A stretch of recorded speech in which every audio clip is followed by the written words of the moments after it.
Merci. Bonjour à toutes, plutôt bonsoir à toutes et tous. C'est un vrai plaisir d'être parmi vous ce soir à Chambéry. Alors, je vais essayer de faire avec la petite table et les petites notes que j'ai. Parce que moi, je n'ai pas encore l'expérience pour faire des discours comme ça. Donc, je vais quand même un peu regarder mes feuilles. Mais en tout cas, ça n'enlève pas tout le plaisir que j'ai d'être avec vous ce soir. C'est un de mes premiers meetings, réunions publiques. Déjà, merci aux camarades qui ont organisé cette réunion publique, qui ont fait en sorte de tracter, de coller, d'informer pour que vous soyez aussi nombreux dans cette salle. Bien évidemment, merci aux organisateurs, aux services d'ordre, aux services d'accueil pour la mise en place de la salle. Sans vous, ces événements ne sont pas possibles. Donc, merci du fond du cœur. Je voulais avoir une pensée particulière à Jean-François, qui nous a donc invités avec Manu, et vous dire ô combien vous avez de la chance d'avoir un député de combat, un député déterminé comme Jean-François, et surtout un député très drôle. Et ça, on en a besoin à l'Assemblée nationale, parce que je vous prie de croire qu'on ne rit pas beaucoup avec les macronistes et l'extrême droite. Vous le savez, on a besoin donc de toutes les énergies, de toute la détermination pour mettre fin au macronisme et pour faire en sorte que l'extrême droite ne gouverne pas notre pays. Ça fait 10 mois que je suis élue à l'Assemblée nationale, mes collègues l'ont rappelé, et j'ai vu toutes les manœuvres utilisées pour nous faire taire, pour nous mettre la pression. Mais comme vous, dans cette salle, nous avons la tête dure et nous sommes déterminés à dire stop à toutes les intimidations, à toutes les diffamations, parce que c'est nous le peuple, c'est nous l'unité du peuple et c'est nous qui vaincrons à la fin.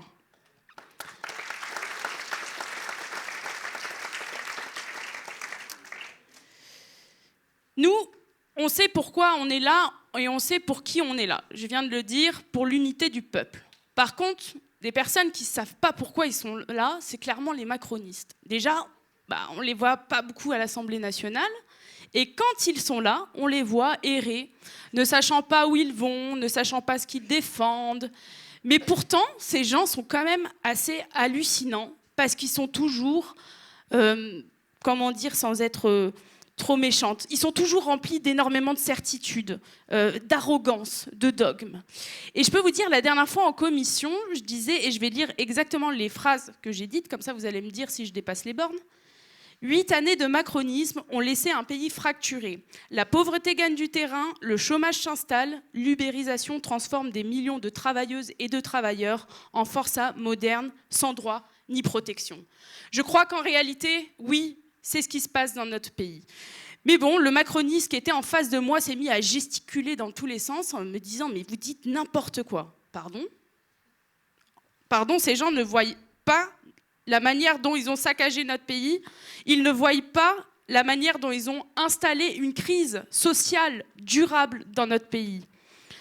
Et comment ils peuvent tolérer le fait qu'il y ait des enfants qui aillent le ventre vide à l'école ? Comment ces gens-là tolèrent que des travailleurs dorment dans leur voiture? Comment ils peuvent tolérer que des retraités choisissent entre se loger ou se soigner? Voilà la réalité de ce qu'ils ont fait. Ils ont toujours donné aux plus riches de notre pays, oubliant l'ensemble de la population les plus précaires. Et donc la Macronie préfère toujours donner aux plus riches de notre pays, et donc le résultat c'est quoi? Moi je vais vous dire, c'est 10% des plus riches qui détiennent plus de la moitié des richesses nationales. Voilà ce qu'a fait 8 ans de Macronie. Et pourtant, on l'a vu dans l'exercice du budget, on a quand même essayé de faire en sorte d'être présent, contrairement aux macronistes qui avaient sûrement aquaponé pendant ce budget. On a fait en sorte de travailler sur des mesures de justice sociale, de travailler sur des mesures qui faisaient reposer, en réalité, les recettes sur l'ensemble de la population. Et par exemple, on pourrait s'attaquer à quelque chose qui s'appelle l'évasion fiscale. L'évasion fiscale, en gros, c'est 80 milliards d'euros qui est donné comme ça aux grandes entreprises et aux particuliers qui sont des milliardaires. Et c'est des recettes qui ne viennent pas dans les caisses de l'État. Voilà, ça c'est la politique d'Emmanuel Macron. Et à titre de comparaison, par exemple, il faudrait environ 7 milliards d'euros par an pour augmenter le budget de 5% des hôpitaux publics.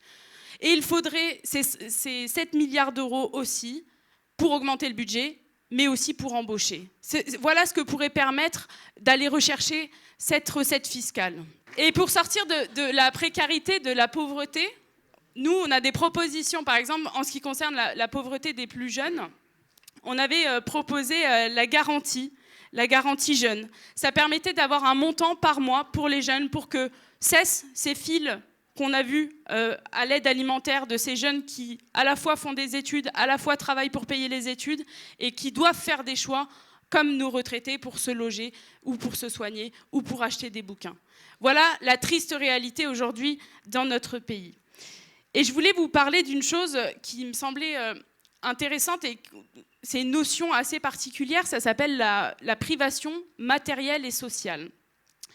En réalité, cette notion, elle est peu connue et peu utilisée, mais elle est assez représentative de ce qu'est en réalité l'état social dans lequel est notre société. La privation matérielle, c'est lorsque vous vous privez d'un certain nombre de choses par manque de moyens, par manque de ressources financières. Et pour vous donner quelques éléments, par exemple, c'est un tiers des ménages en France qui ne peuvent pas faire face à des dépenses qu'ils n'avaient pas prévues. Par exemple, c'est un quart des ménages qui ne peuvent pas partir une semaine en vacances par an. Et ça concerne 1 million d'enfants, en réalité, qui ne peuvent pas partir en vacances parce que leurs parents n'ont pas les moyens. Et ceux qui se privent dans notre pays, ce sont toujours les plus précaires. Ce sont aussi les classes moyennes, mais force est de constater que les classes moyennes, aujourd'hui, elles n'existent presque plus. Parce qu'ils ont tellement précarisé les gens, qu'ils ont tellement creusé les inégalités, qu'il y a d'un côté les plus riches et de l'autre les plus pauvres. Et face à ça, nous, à la France Insoumise, nous avons fait des propositions pour augmenter le pouvoir d'achat, pour augmenter les conditions de vie des gens. L'augmentation du SMIC à 1 600 € net. Voilà des propositions que nous avons faites. Trop cher, à la poubelle, tant pis. Voilà ce qu'on nous a dit. Bloquer les prix des produits de première nécessité. Trop cher, tant pis, poubelle. Et c'est ça la réalité de ce que font ces gens. C'est que nous, on est force de proposition.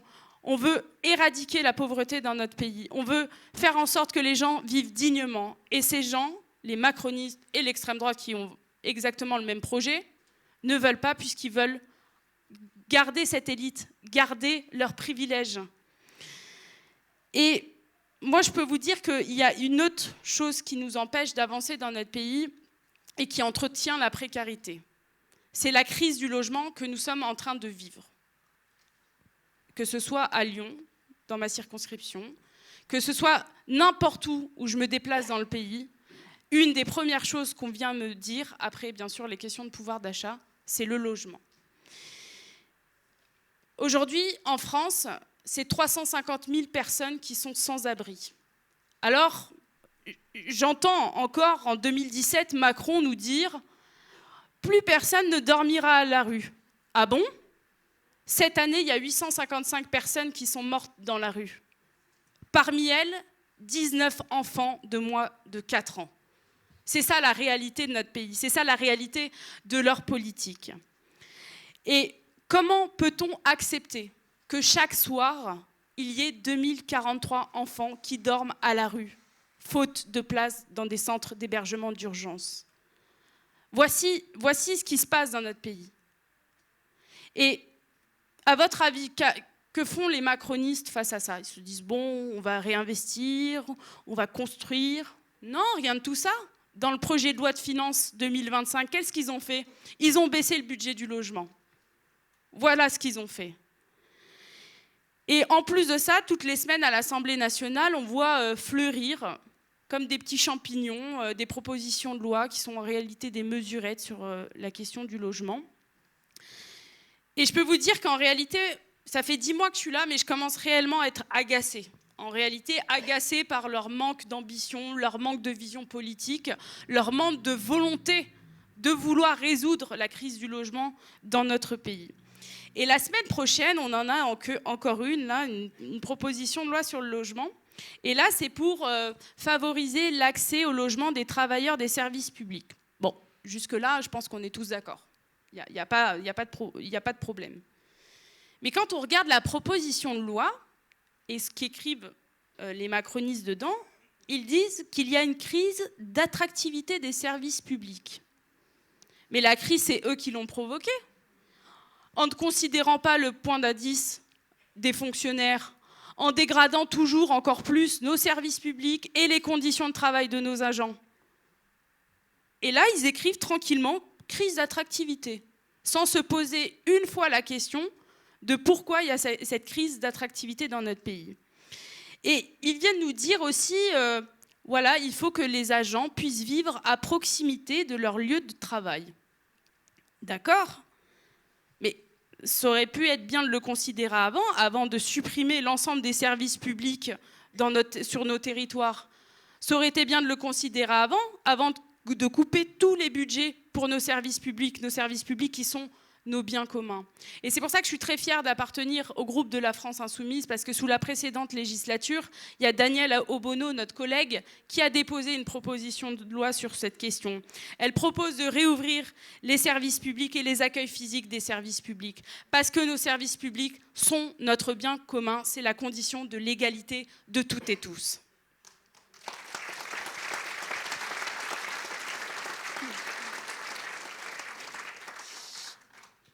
Vous l'avez compris, cette proposition de loi, bon, c'est ras des pâquerettes. C'est d'autant plus ras des pâquerettes parce que nous, à la France Insoumise, on ne considère pas qu'il y a une priorité sur les publics dans l'accueil, sur le droit au logement. Parce que lorsque vous commencez à hiérarchiser les publics, les agents publics, et puis ensuite ça va être un tel, et puis ensuite ça va être un tel, et bien ça met à mal l'objectif, la notion même du droit au logement, qui est un droit universel et inconditionnel. Et c'est ce que cherchent à faire ces macronistes, avec ces petites mesurettes. C'est porter un coup au droit au logement.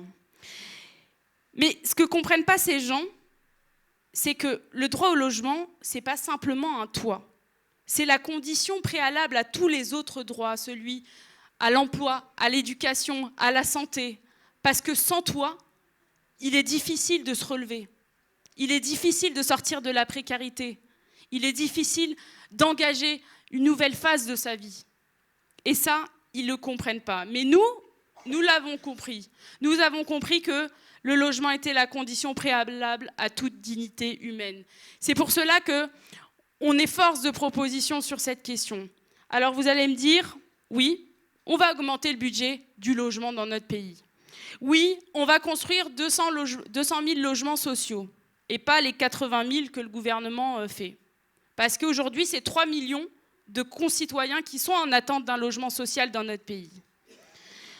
On va aussi encadrer et étendre l'encadrement des loyers.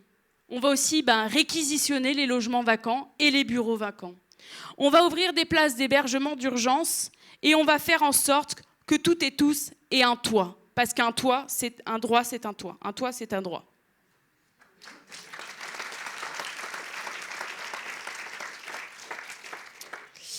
Et voici donc les propositions que nous, on fait à la France Insoumise.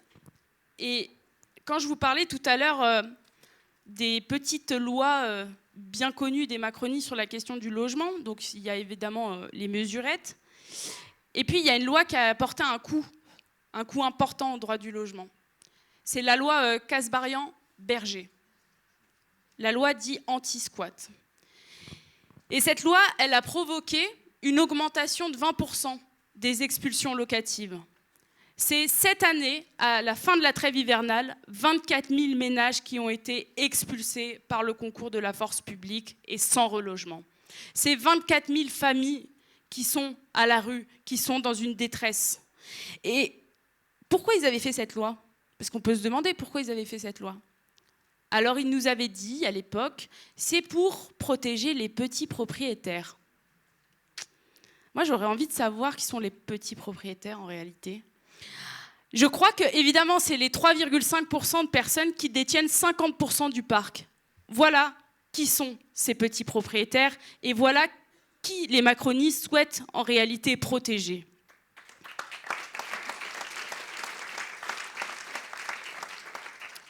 Mais ces gens, quand ils font ces lois, puisqu'ils sont pleins d'arrogance, ils sont en train de nous dire « mais c'est pour faire en sorte de mettre en place la justice sociale dans notre pays ».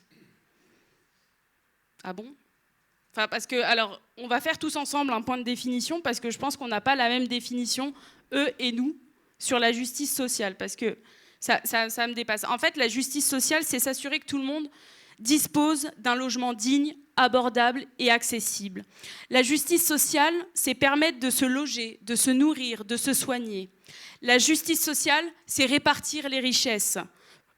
C'est faire contribuer tout le monde à l'effort collectif.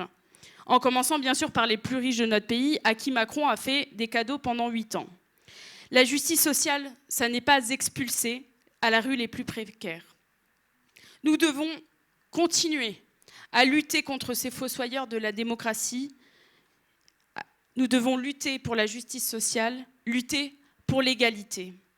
L'urgence sociale, en réalité, elle est là. Et face à ça, vous trouverez toujours un insoumis, une insoumise en travers de cette route pour se battre contre la régression et pour l'égalité des droits. Et je vais terminer avec une phrase. C'est l'égalité des droits, ce n'est pas une faveur qu'on accorde, c'est une exigence républicaine. Je vous remercie.